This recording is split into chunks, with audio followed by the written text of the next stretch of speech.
দ্রবণ, দ্রাবক আর দ্রাবক এই দুটো উপকরণ নিয়ে তৈরি হয়ে থাকে। তো এখানে দেখো এক গ্লাস জল রয়েছে, তো জলটা হলো দ্রাবক, জলের ঘনত্ব এখানে কম। তো এখানে আমি 1 চামচ নুন জলের মধ্যে দ্রবীভূত করালাম।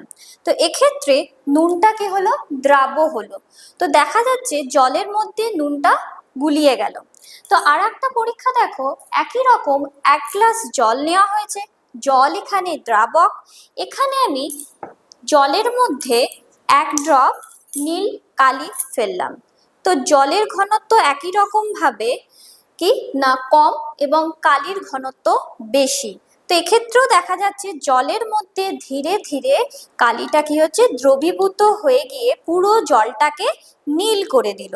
তাহলে এই দুটো পরীক্ষায় আমরা কি বুঝতে পারলাম বলতো, না দ্রবণে দ্রাবের অণুগুলো ধীরে ধীরে বেশি ঘনত্ব থেকে কম ঘনত্বে ছড়িয়ে গিয়ে সম ঘনত্বে পরিণত করলো।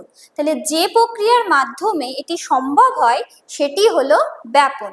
তো এরকম ইনফরমেটিভ ভিডিও যদি পেতে চাও তো লার্ন টু মোর চ্যানেলটাকে অবশ্যই সাবস্ক্রাইব করবে এবং ভিডিওটি ভালো লাগলে লাইক ও শেয়ার করবে। ধন্যবাদ।